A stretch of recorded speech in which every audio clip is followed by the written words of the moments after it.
Jap, jap.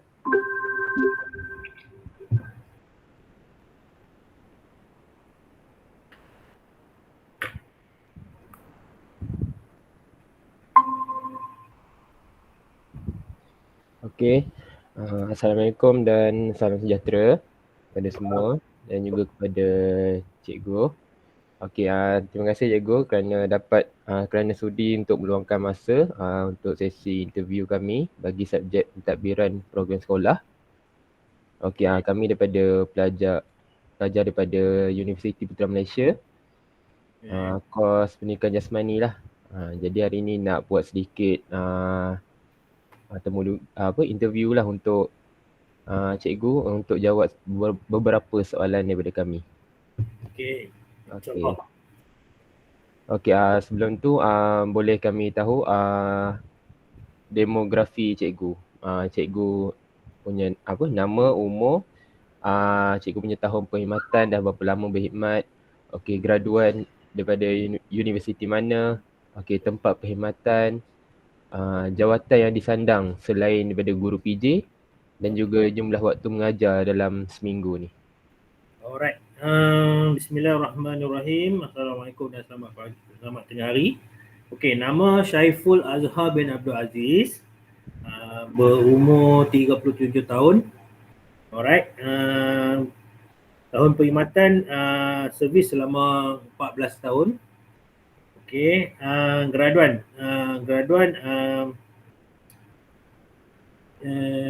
first degree saya UPM.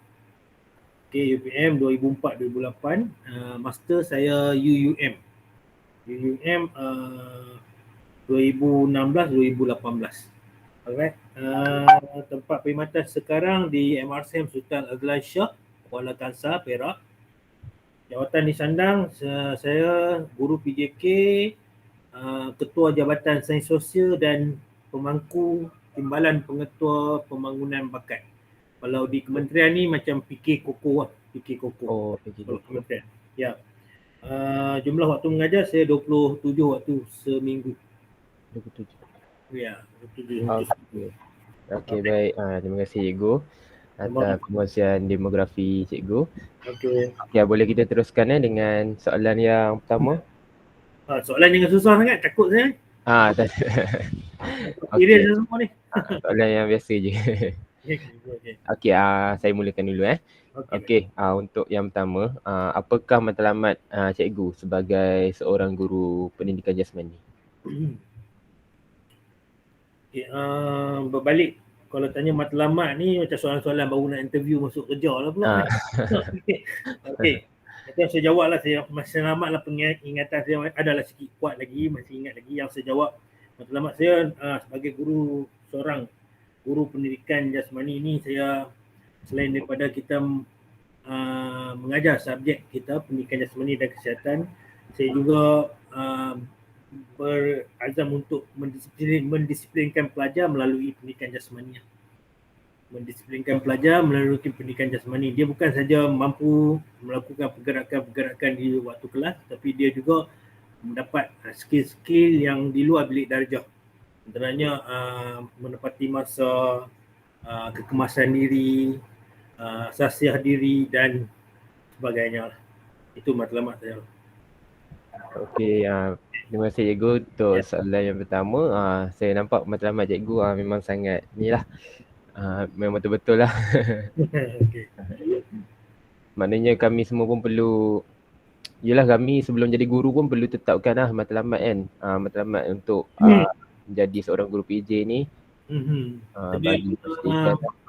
Sebab bagi saya, bila kita graduate PJK ni, bila kita masuk ke sekolah, persepsi orang cikgu PJ dan sukan, tu saja. Skop dia skop kita macam tu je lah. Cikgu PJ sukan. Tapi sebenarnya kita kalau masuk ke sekolah yang berasrama, kita boleh juga pembangunan modernisasi dari segi kita membantu dalam unit warden, kita membantu dalam unit disiplin sekolah. Bukan saja melalui sukan di atas padang, kita perlu disiplin. Sebab apa yang di luar padang tu akan bawa ke dalam padang. Bagi saya faham macam itulah. Alright. Okay. Betul cikgu. Alright. Okay. Seterusnya saya teruskan dengan soalan kedua. Okey, bagaimana strategi cikgu untuk menarik minat pelajar yang enggan menyertai kelas PJ? Semestinya adalah murid-murid yang macam tak berminat kan dengan kelas PJ. Macam mana strategi cikgu? Okey, strategi tu saya kalau macam di sekolah SBP ni kebanyakannya pelajar bukanlah kata semua akan akur dan patuh dengan apa yang kita minta. Ada juga yang kita cakap berhaluan kiri ni yang malas nak buat apa-apa aktiviti, malas nak bagi kerjasama pun ada, tak nafi. Bukan tafatul sekolah kementerian ke, sekolah MRCM ke, SVP ke. Tapi apa yang saya buat, strategi saya, pelajar waktu PJK ni bagi saya satu waktu PJK yang kita tak nak dia berasa macam duduk di dalam kelas pembelajaran. Kalau dia masih lagi rasa macam tu, maksudnya saya sebagai guru PD gagal lah. Selain kita nak ikut, macam saya selalu, cikgu boleh ikut apa kehendak awak, tapi awak kena bagi kat cikgu 40 ataupun 50 minit pertama untuk ikut apa kehendak cikgu. Tadinya macam tu lah. Lain pelajar kalau waktu PJK ni, kalau awak dah praktikal pun awak kena budak akan main lah, minta main. Cikgu nak main bola, cikgu nak main tu, cikgu nak main ni, kita boleh layan. Tapi apa objektif untuk hari tu, apa yang kita rancang dalam RPH kita hari tu perlu laksanakan dulu, baru kita boleh follow. Jadi cara saya suruh saya apa yang pelajar minta dekat saya akan bagi dengan syarat kena penuhi dulu apa yang saya nak capai pada hari itu. Sajalah. Cikgu, sebab biasanya berdasarkan pengalaman saya pun asyik ikut kehendak murid je, asyik bermain bola tapi dia tak capai pun apa objektif daripada hari tersebut. Okey. Dia kena main kita macam win-win lah, main tarik tali dengan pelajar. Kalau kita betul cikgu. Sangat pun nanti kelas kita kena jadi skema, lepas tu kita pun jadi cepat bosan lah dengan kelas. Ya betul cikgu. Buat kawan sikit okey lah. Alright. Betul yang Mamu? Mamu mesti lah dengan saya. Betul yang Mamu? Betul ya. Alright. Okey, saya teruskan dengan soalan ketiga. Okey, bagaimana cara cikgu mengajar dalam kelas yang mempunyai pelbagai bangsa? Ada isu tak dengan pelbagai bangsa? Okey. Sebelum ni saya mengajar di sekolah di MRSM Kepala Batas Ulul Albab. Jadi saya tak akan dapat pelajar yang selain pada non-Muslim lah. Semua Muslim. Masa tu tak terasa sangat lah. Sebab semua satu bangsa saja. Okey, bila saya ke MRSM SAS ni, dia pun agak satu benda yang baru bagi saya sebab saya dalam kelas tu ada India, ada Cina. Okey, ada India, ada Cina dan saya kena modify saya punya pendekatan lah sebab sebelum-sebelum ni kita dengan Melayu ni cara kita intro kelas pun lain, bacaan doa dan sebagainya. Bila ada non-Muslim kita dekat situ pun kita dah mula kena ubah. Okey, macam bermula daripada Assalamualaikum dan selamat pagi. Dulu Assalamualaikum kita bacakan doa. Okey, kita tahu semua Islam kan. Ni selamat pagi dan dengan pelajar-pelajar yang cakap non-Muslim di tempat saya ni, so far setakat ni saya sangat-sangat berhati-hati dalam saya punya penyampaian semasa kelas lah. Penyampaian ilmu semasa dalam kelas sebab sekarang ni semua tahu apa sikit saja semua akan viral. Jadi di situ kita kena secure lebih lah kalau dengan pelbagai bangsa ni takut menyentuh isu. Dia benda simple ya. Ada pelajar-pelajar daripada kampung B40 ataupun penalaman ni dia tak panggil India, dia akan panggil Hindu. Padahal Hindu tu satu kita macam kalau dalam humanity ni tak berapa bagus lah sebut Hindu tu sebab dia ke arah agama. Dia bangsa India. Jadi benda-benda macam tu pun kerana berlaku depan dalam kelas saya, depan mata saya akan tegur. Awak jangan panggil Hindu tu agama, itu bangsa India. Kena panggil pelajar India. Jadi dari situ pun kita dah kena mula tune diri sendiri dan juga tune pelajar-pelajar yang Muslim supaya terima untuk penerimaan pelbagai bangsa di dalam kelas. Alright. Ya, jadi kita perlu jaga pertuturan kita, perbuatan kita supaya tak sentuh sensitivity bangsa ni. Ya. Okey. Terima kasih cikgu. Untuk soalan ketiga, okey. Seterusnya untuk soalan yang keempat, apakah cabaran untuk mengajar pendidikan jasmani ketika pandemik COVID-19 dan apakah pendekatan yang cikgu gunakan? Alright. PDPR waktu COVID ni sangat-sangat mencabar. Yang pertama pencabaran dia pelibatan pelajar sendiri. Pelibatan pelajar ni bagi saya ada dua lah. Satu, pelajar yang nak masuk tetapi tak berpeluang masuk kelas. Yang kedua, dapat masuk tapi saya mengajar tidak masuk kelas. Maksudnya B40, pelajar-pelajar B40 dalam sistem MRCM ni kebanyakannya yang kurang berkemampuan ni ialah parent ada handphone ada sebiji di rumah, gadget ada sebiji di rumah, parent bekerja 8 hingga 5 ataupun kerja kilang, balik malam dan sebagainya baru boleh tengok balik semula ke homework. Yang masalah yang bukan B40 pula masalah disiplin lah, disiplin diri. Cabaran dia yang dia orang tak boleh lawan dengan keselesaan diri sendiri lah. Satunya bangun lewat, attend kelas buka kamera saja tapi orangnya tiada dalam kelas. Pernah buat mamu gelap pernah buat macam tu. Okay. Kita terpanggil yang kita bila kantornya kita check. Okey, contohnya Abu panggil 4-5 kali tengok tak dapat. Itu dah on kamera tapi hanyut lah. Tak ada dalam kelas. Hanyut lah. Cabaran dia pasal antara cabaran yang utama sekali pelibatan pelajar lah dalam kelas. Kita nak menyampaikan konten tu saya rasa tak ada masalah. Kita pun, cikgu pun dah didedahkan dengan kursus untuk penyediaan konten PDPR yang sesuai. Walaupun PJK apakah konten yang sesuai kita guna kaedah PDPR. Tapi banyak info yang kita dah join kursus dan sebagainya. Banyak kita nak mengajar contohnya silibus yang perlu dihabiskan tu banyak kaedah kita boleh guna. Tapi pelibatan dan kerjasama daripada pelajar sangat kurang merangsangkan. Itu cabaran paling utama bagi saya. Okey, jadi daripada cabaran tu ada apa pendekatan yang cikgu gunakan? Pendekatan saya memang saya punish one for one. Okey, one for one maksud saya contohnya kita ikut rentak dulu dalam seminggu atau 2 minggu tak silap saya ikut rentak. Kita ambil tengok pelajar yang masuk, regular pelajar yang sama saja masuk ke kelas. Jadi bila hujung minggu kedua tu saya bermula dengan unit PJK, mula sediakan antaranya kuis lah. Kebanyakannya kuis secara online yang perlu jawab segera dan tiada penambahan masa. Contohnya saya buka pukul 9 pagi hingga pukul 10, time tu saja kena jawab. Sekiranya ada masalah, contohnya pelajar-pelajar B40 yang tu semua dia orang kena PM asing lah, maklum semula. Ayah saya bekerja, kita ambil terima lah. Kalau yang kita tahu latar belakang dia dan guru-guru kelas lain pun ada menyebut nama pelajar yang sama saja bermasalah, memang tiada peluang kedua lah untuk menjawab kuis, yang mana kuis tu ada macam carry mark untuk markah dalam exam lah. Jadi di situ saya dapat juga agak daripada parent-parent tu ada juga yang bangkang lah cara kami macam tu. Cuma bila ada parent yang masih merayu supaya anak dia dapat jawab semula soalan dan sebagainya pun kita tak layan lah. Sebab bagi saya bukan markah carry mark tu penting.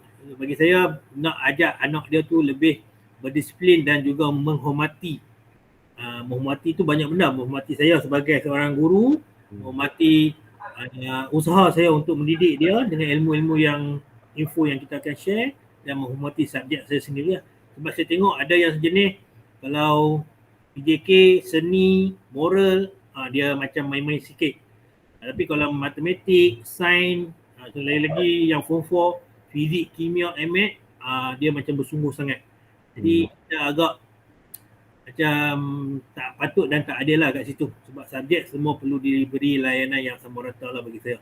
Jadi bila saya punish one for one tu, banyak parent yang mesej, banyak yang berubah jugalah. Ada lah kesan dia. Dia masuk awal ke kelas, jawab semua kita punya quiz dan sebagainya lah. Betul tak? Okay, baik cikgu. Itulah apa-apa pun bermula daripada kita juga. Kita mestilah kena tahu latar belakang setiap murid kita supaya kita dapat kena pastilah mana murid-murid yang betul-betul bermasalah, yang okey lah. Sebab tu saya kata kita tak terus menghukum di minggu pertama. Saya ambil dalam 2 minggu juga untuk observe. Saya setuju. kita ada analisis data, kita tengok kehadiran bukan kelas kita saja, kita tengok kehadiran kelas-kelas yang lain. Dari situ kita boleh detect lah pelajar ni. Kalau kelas pagi pukul 8 kebanyakannya pelibatan pelajar 60%, 40% saja. Kalau kelas pukul 11, 12 pelibatan pelajar hampir 100%. Maksudnya di pagi tu ramai yang susah nak bangun.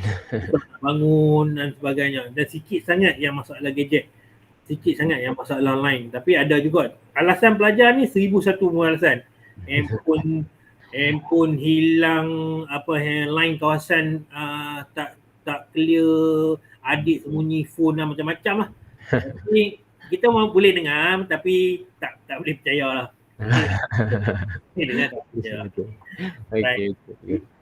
Okey, seterusnya saya paskan kepada Fahmi untuk soalan seterusnya. Alright. Okey, untuk soalan yang kelima, bagaimanakah cikgu mengawal keadaan semasa di bilik darjah, semasa kelas? Ni kelas waktu bersemuka atau waktu PDPR? Waktu bersemuka. Dalam bilik darjah. Waktu bersemuka ni sebenarnya kalau kata kita ni graduate dengan student PJK UPM ni rasa dia punya skrip dia sama.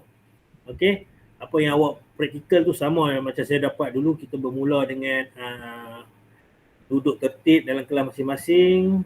Okey, lepas tu kita akan cek kehadiran, cek kesihatan pelajar, dan bermula dengan tambahan yang musim COVID ni kita akan ada semak suhu lah, sebab kelas PJK kebanyakan pagi.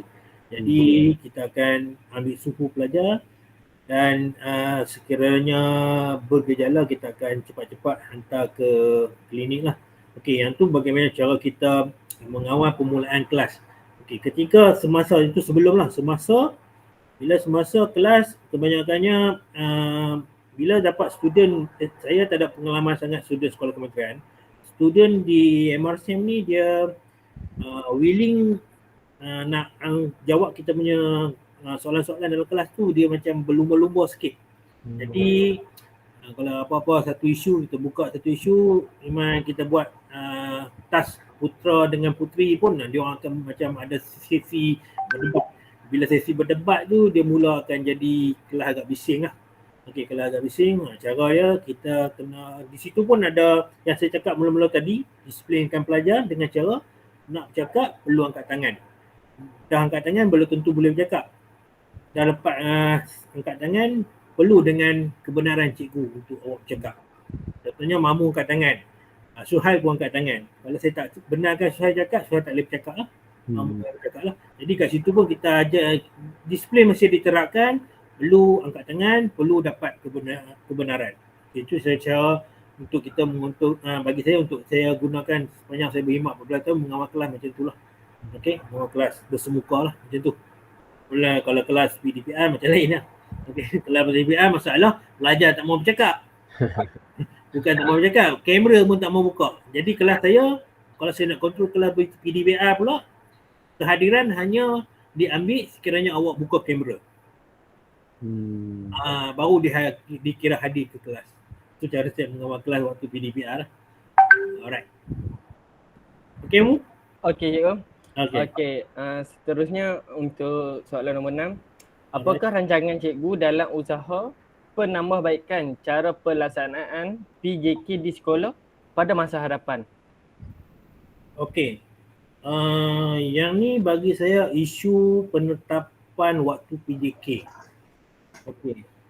Kebanyakan sekolah sekarang ni waktu PJK dia dah diubah dari waktu sebenar. Bagi saya tidak setuju. Tak setuju. Kita ialah kalau ke sekolah ni kita kena ikutlah apa yang pengetua tetapkan, apa pengetua minta, dia faham yang tu.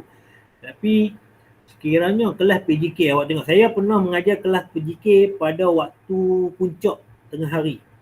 Pukul 1 tengah hari, pukul 3 tengah petang. Jadi waktu-waktu yang bukan sesuai untuk PJ. Awak dengan terkejut nanti awak ke sekolah, awak akan tengok sekolah-sekolah yang ada modul khas, macamnya sekolah Ulul Albab, sekolah ni dia perlu selitkan dia punya waktu untuk hafalan Al-Quran dalam jadual kita juga, dalam timetable kita juga. Jadi bila masuk dalam timetable kita akan PJK subjek-subjek yang dalam exam yang agak kurang popular ni akan ditolak ke waktu yang lebih lewat lah. Pagi-pagi dia orang akan ambil untuk hafazan. Lepas tu untuk percubaan hafazan pukul 10. Lepas tu kita punya kelas PJK akan dapatlah pukul 12, pukul 11, pukul 1 dan awak bayangkan waktu PJK pukul 2.30 petang. Agak-agak apa awak boleh buat dengan pelajar? Walaupun awak ada stadium Bukit Jalil dekat awak. Apa yang awak boleh buat? Okey, kita dengan fasiliti di sekolah tiada bangunan, tiada infrastruktur macam dewan terbuka yang berbumbung, dia tak ada jadi takkan nak jemur pelajar tetap di tengah-tengah panas. Jadi isu pula. Okey, tapi yang saya tak setuju bukannya waktu tu. Yang saya tak setuju adalah waktu PJK tu dilewatkan. Jadi kalau untuk ke depan ni waktu untuk dapatkan waktu PJK bagi saya yang berkualiti adalah sebelah pagi lah. Waktu pagi. Dan sekolah kena cakna yang persekitaran mesti mengutamakan keselesaan dan juga kemudahan yang cukup lah untuk pagi. Sebab selain pada tu saya tengok ada juga memang waktu pagi dia bagi tapi dia gabungkan 6 buah kelas sekaligus. Cikgu 2 orang. 6 buah kelas tu kalau di MRCM hampir 180 orang. 180 orang nak di-handle 2 orang cikgu. Awak boleh bayanglah awak akan bercakap macam mana nak handle. Kadang-kadang pula di MRCM tu ada kalau kata nak bagi ikut guru ikut jantina. Cikgu perempuan kadang-kadang dapat murid lebih. Sebab MRCM pelajar dia sekarang ni murid perempuan lebih banyak pada murid lelaki. Jadi nisbah untuk seorang cikgu mengajar tu agak macam tak relevan lah. Kalau dia bagikan kita waktu pagi tetapi digabungkan terlalu banyak kelas. Jadi saya ke depan ni perlu fikirkan tentang waktu PJK, perlu fikirkan kemudahan dan perlu fikirkan jumlah guru yang mencukupi untuk handle kelas PJK. Alright, mau? Okey, cikgu nak bertanya, adakah timetable jadual tu ditentukan oleh sekolah atau pihak atasan? Pihak atasan tu maksudnya ibu pejabat. Okey. Kalau daripada SQ MARA dia tidak akan menentukan. Tetapi kalau di peringkat sekolah macam di MRCM ni pengawal pusat ataupun pengetua yang tentukan. Setelah berbincang dengan unit jadual lah, unit jadual. Dan tapi mula-mula tu kita akan jadi marah jugalah sebab PJ awal-awal bawa ke petang kan. Tetapi bila kita dipanggil sekali dalam perbincangan tu baru kita dapat tahu kenapa PJ tu perlu ke petang. Isu tadilah hafazan sebelah pagi, lepas tu ujian hafazan pukul 10. Memang tak ada masa yang sesuai untuk masuk. Tak boleh masuk. Alright? Okay. Alright. Saja-saja macam PJK ni saya rasa tak patutlah petang. Betul juga. Banyak masalah petang. Alright. Okey, untuk soalan seterusnya, apakah masalah yang dihadapi oleh cikgu ketika hendak memulakan pengajaran dalam talian dan apakah langkah awal yang dibuat oleh cikgu ketika memulakan PDPC? Alright, dalam talian ni online lah. Ya. Okey, macam saya cakap tadi, masalah yang pertama pelibatan pelajar dan bila pelajar ada terlibat, pelajar tak bagi kerjasama dengan daripada bermulanya kelas, di awal kelas pun dah tak bagi kerjasama. Contohnya bagi saya sampai saya cakap dekat pelajar saya kalau umpama awak dalam kelas bersemuka tapi awak tutup mata. Ya kelas PDPC ni PDPR ni online ni umpama dia depan kita tapi dia tak buka kamera, bagi saya dalam kata kasarnya biadab lah, biadab. Jadi saya agak tak selesa mengajar student yang tak boleh berinteraksi. Macam kita mengajar skrin yang hitam, jadi bukan kata kat mamu, minta mamu. Okay, skrin yang hitam, kita mengajar macam bercakap dengan dinding apa semua. Jadi kepuasan saya tak sampai lah. Kalau macam saya tengok muka macam ni, Fauzan, awak dapat tak soalan nombor 6 tadi? Saya, awak boleh tak bagi contoh otot-otot yang terlibat masa merejal lembing? Saya boleh berinteraksi.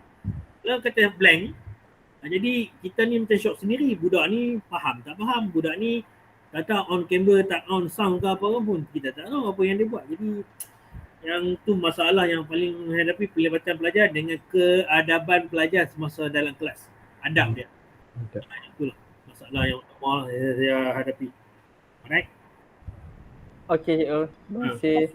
Okey, soalan seterusnya saya berikan kepada Ahmad Fauzan. Tiga panel tanya ni. bagi kerja. Okey, cikgu. Okey, untuk soalan seterusnya cikgu. Okey. Bagaimanakah cara yang berkesan dalam menjalankan PDPC agar semua pelajar hadir kelas dan faham isi yang diajar? Yang ni PDPC ni bersemuka atau online ni? Online. Online Okey. Bila tanya interview Cikgu PJ ni kebanyakannya pasal PJ ya kan. Alright.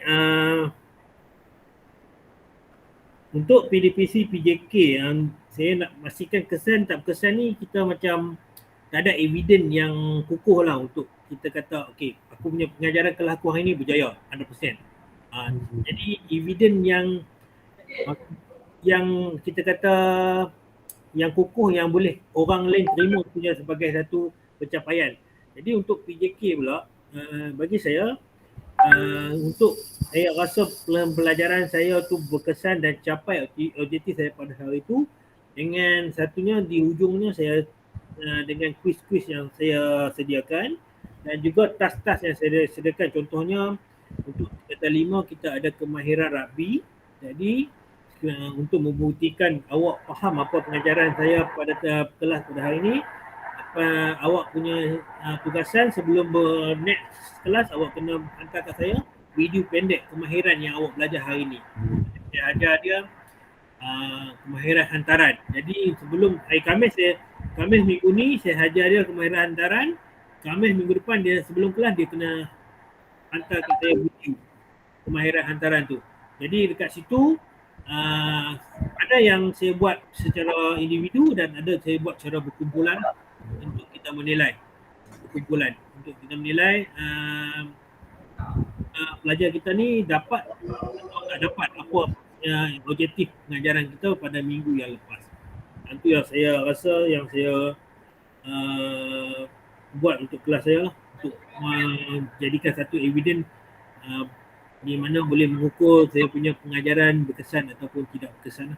Sebab secara maya ni memang kita tahu pelajar boleh kita bagi assignment, kadang-kadang ada juga assignment saya yang saya tak bagi pun video-video demonstration, saya minta diorang cari sebab penggunaan semua boleh access di ujung jari. Type YouTube kemahiran apa yang awak nak. Contohnya kemahiran lari landas dan lompat larian berpagar. Dia type YouTube, dia bagi assignment dalam bentuk word saja dekat saya, soft copy. So kita boleh nilai juga lah kat situ. Ada yang kita buat lah. Alright. Okay, baik cikgu. Cara ni kami mungkin kalau ada rezeki kami jadi guru bolehlah applykan cara ni kalau tiba-tiba kena online balik kelas ke.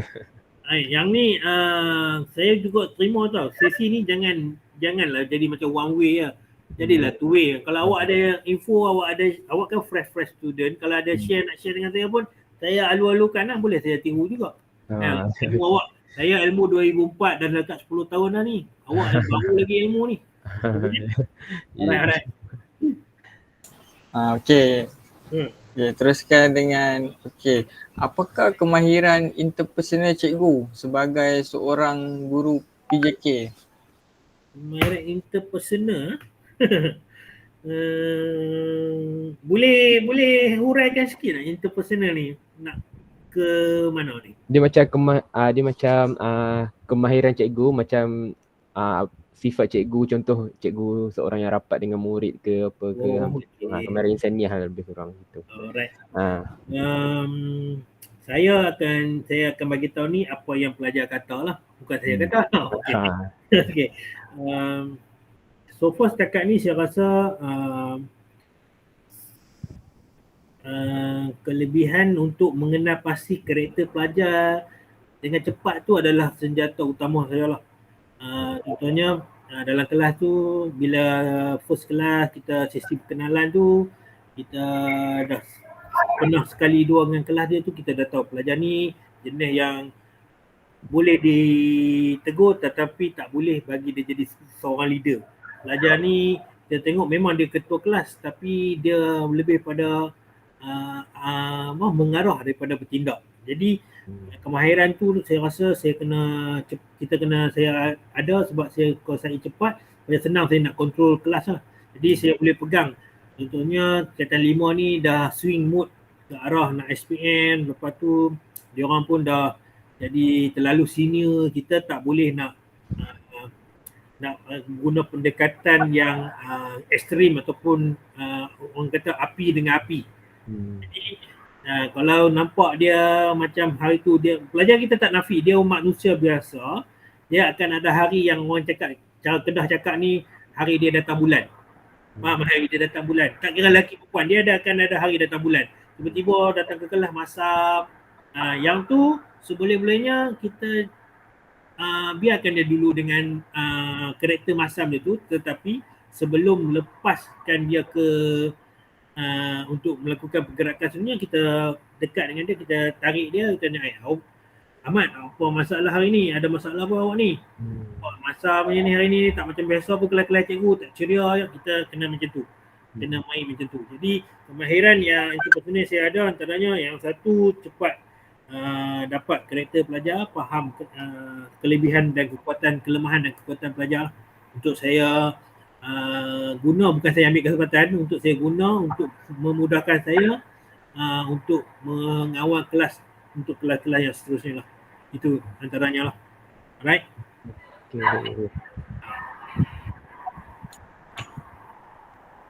Okay, seterusnya Fauzan. Okey, ini soalan terakhir bagi sesi ni, cikgu.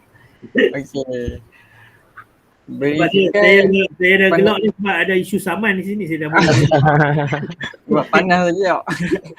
Okey, berikan pandangan tentang isu guru disaman oleh ibu bapa murid. Okey, bagaimana untuk mengelaknya? Okey. Perik soalan tu. Perik. Baru lalui ya, masih hot lagi kan. Masih hot lagi. Okey, tentang isu saman menyaman ya, bagi saya dia perlu tengok juga dia macam ni.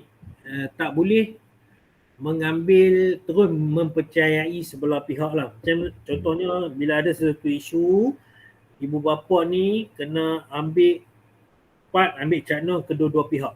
Contohnya dia tak boleh bagi 100% kepercayaan kepada story yang anak dia bawa. Okay, dia perlu dapat cerita, dia kena calm, dia kena relax, kena cool, berhubung dengan pihak sekolah, telefon dan sebagainya, tanya, cikgu saya dapat cerita anak saya macam ni dan saya tak percaya, saya nak tanya pihak sekolah apakah ini betul dan mungkin ada cerita yang lain selain cerita anak saya. Okey, dia akan cerita. Contoh yang saya pernah jumpa dan pengalaman menjadi warden di asrama apa semua, kebanyakan macam ni. Kebanyakan parent yang hanya ambil 100% story first anak dia. Dia tak bagi peluang kepada pihak warden, contohnya pihak sekolah khususnya untuk terangkan masalah yang berlaku.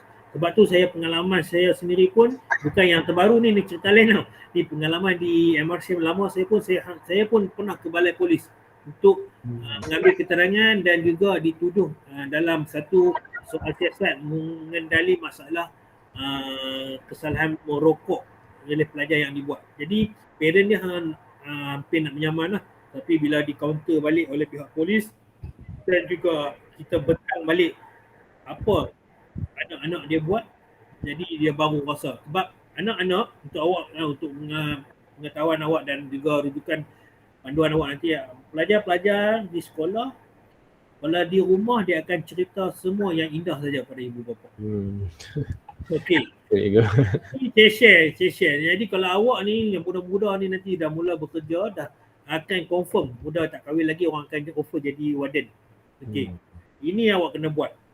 Okey, ini memang sebagai awak punya secure untuk diri. Awak ada saja mengambil mengendalikan kes salah laku pelajar ataupun disiplin pelajar, awak mesti ada buku catatan yang ditandatangani oleh pelajar tersebut. Contohnya, saya pernah tangkap Fahmi Farhan merokok. Saya tulis dalam buku log. Contoh. Okey. Contoh. Fahmi Farhan 20 hari bulan sekian merokok. Minta dia tanda tangan. Minta dia tanda tangan. Sebab yang ni jadi isu. Okey, kami yang jadi isunya, cikgu kata anak saya Fahmi sekian merokok, fly dan sebagainya. Ada bukti. Bila dia buat, berapa hari bulan, hukum berapa, dengan siapa dia buat. Jadi parent guna benda-benda tu untuk menyaman malu dan sebagainya kepada kita. Jadi bila kita ada secure backup, data backup macam yang saya buat, walaupun dia nak agak kuno, hanya dalam buku dan sebagainya, dan satu file peribadi pelajar tersebut kita simpan, tetapi dia jadi penyelamat. Macam yang saya jadi penyelamat saya lah masa tu. Kita buka ke anak dia, okey, cik kata anak cik tak merokok. Okey, ni surat salah laku, surat pengakuan dia merokok dengan pokok yang saya rampas, saya bagi kat dia. Dia baca. Cik kata anak cik tak fly. Ni surat anak cik fly. Saya bagi dia. Jadi di situ kita dah boleh one step forward pada parent yang mula-mula tadi nak saman guru, dah jadi semakin dia punya kesombongan dengan tahap kemarahan dia tu dah mula reduce lah. Dia kata, anakku cerita lain dah kat rumah, rupanya dekat sekolah macam ni.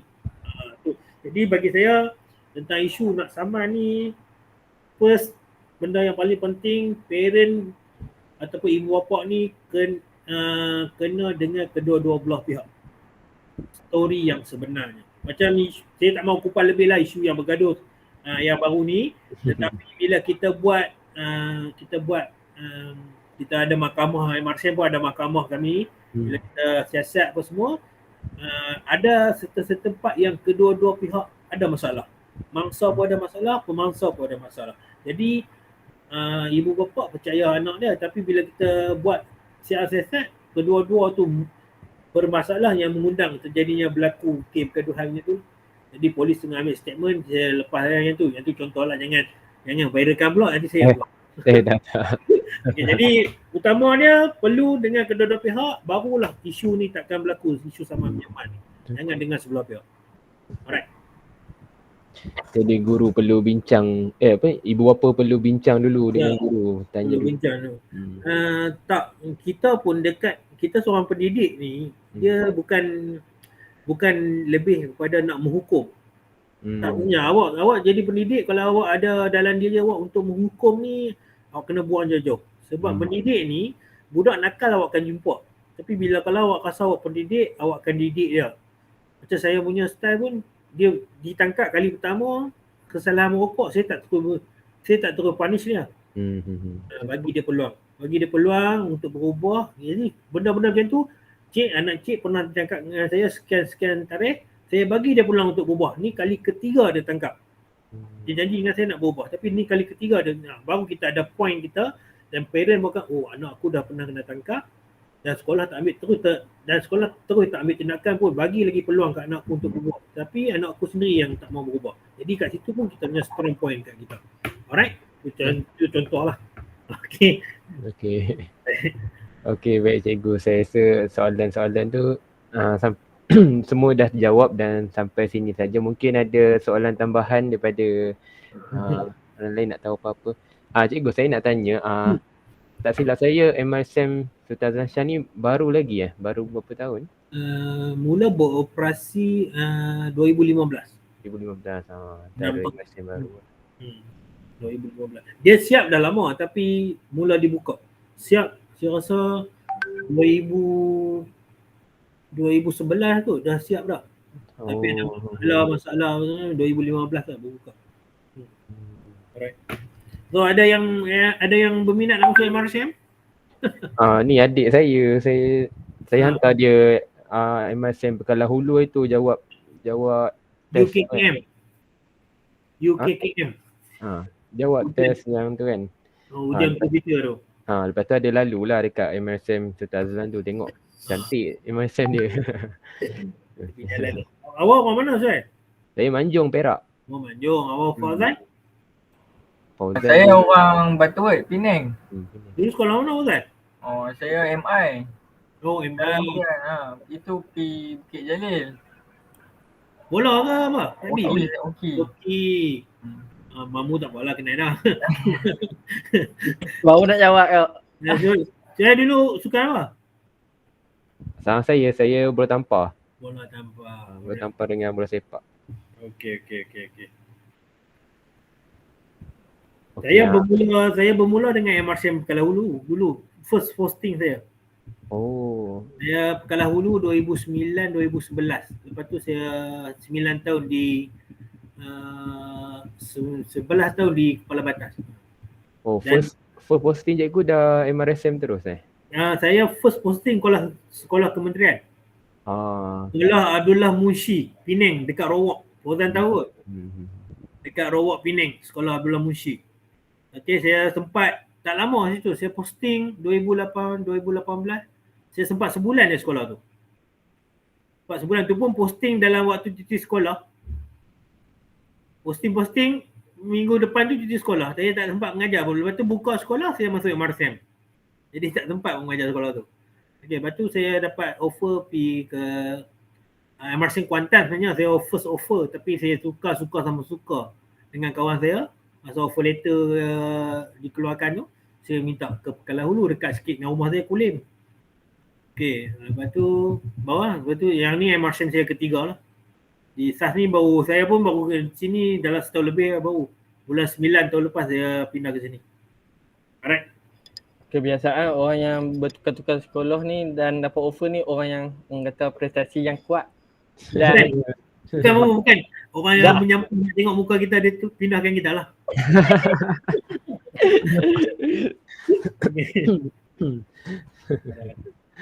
Okey. Okey, daripada saya tak ada apa-apa soalan mungkin daripada yang lain tak ada. Fauzan. Ni subjek lecturer mana ni? Dr. Rozili. Dr. Rozili. Salam kat Mamat Mamat. Dia Mamat doktor, minta awak kena panggil doktor.